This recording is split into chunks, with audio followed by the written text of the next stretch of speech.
Good morning, everyone. In this week's parsha, we learned about the 3 last plagues of the 10 plagues, and ultimately the Exodus from Egypt.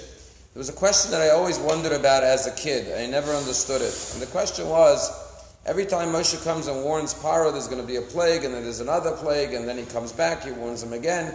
And I always wondered, even as a child, why didn't Paro just kill Moshe? You know, he was the king. He could have. Moshe didn't have a security detail. He didn't come with his secret service. He was one man with his brother Aaron. If you remember, Paro wanted to kill him in the beginning. He had to run away to Midian because Paro wanted to kill him. And here we see Moshe comes in out of the palace. He warns Paro. He's bringing a menace on the country with all these plagues. Why doesn't Paro just do away with him? In an instant, he could have him put to death. And the answer, I think, is perhaps as follows. The Kotzker Rebbe points out something fascinating. He says that when it comes to the 10th plague, in the middle of the night, God said, I'm going to strike all the firstborn. And it says, but it was at midnight, and God came and he struck all the firstborn. That's why it's called Passover, because God passed over the homes of the Jewish firstborn. And then it says, Vayakam Paro Laila. Paro woke up in the middle of the night.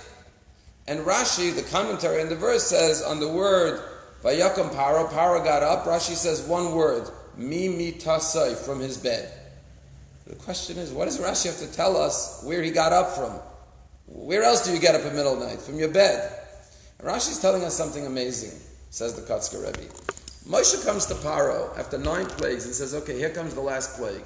In the middle of the night, every firstborn in Egypt is going to be killed. Now Paro is a firstborn. You would think he would stay up all night, waiting to see what's going to happen.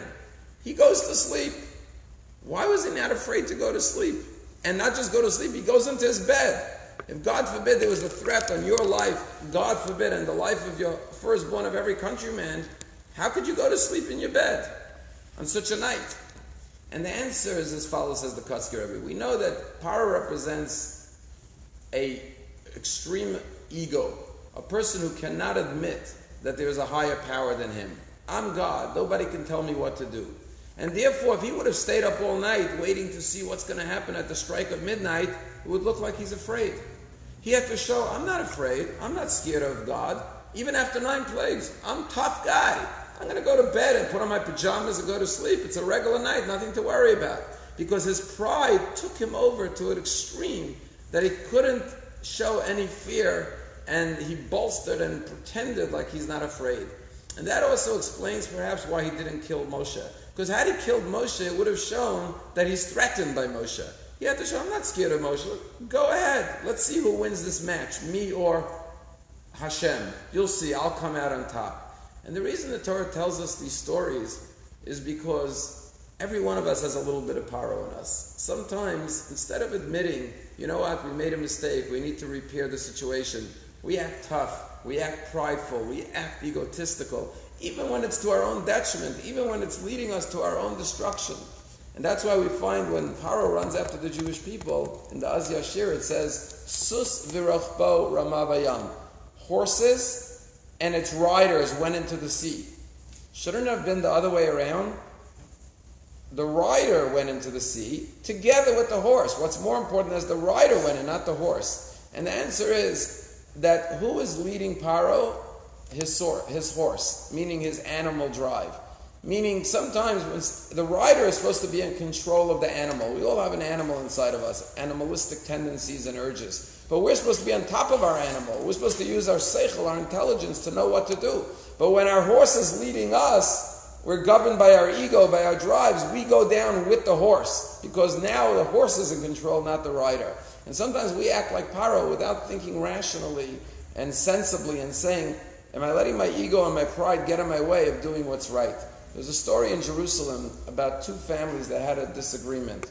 One built out a porch and blocked the other one's view, and he tried to stop him and he wouldn't stop. And the 2 families got into a big fight, and they stopped talking to each other in this apartment building.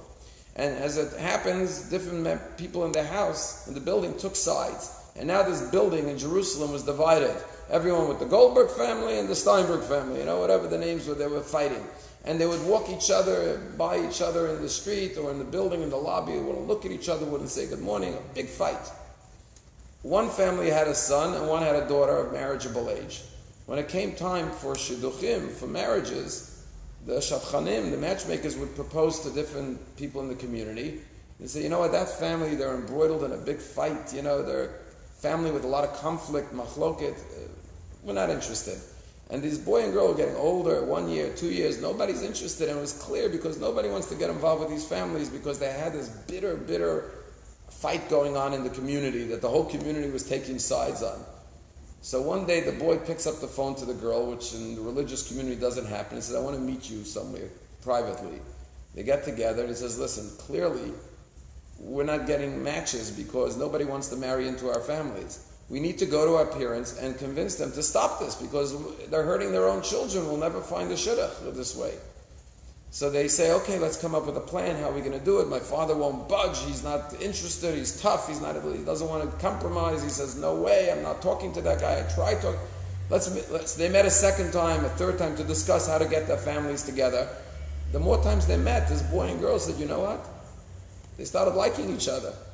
And they started dating quietly and secretly to the point where he proposed to her. And they went to their parents one day and said, you know what? We're getting married. And the parents said, what? He's my enemy. You're not marrying his daughter or his son. And they made a big l'chaim, and the whole community came together in unity to celebrate this boy and girl's engagement. Sometimes we do things that we're hurting ourselves, but our pride doesn't allow us to back down. We should learn from Paro not to be like Paro. Don't let your pride get in your way. And always use your seichel, use your intelligence to make the right choices, because when you see what happens to Paro, you realize that if you don't want to go down like Paro did, don't be stubborn and hard-hearted, and make sure that you're not doing things to, as they say, cut your nose to spite your face.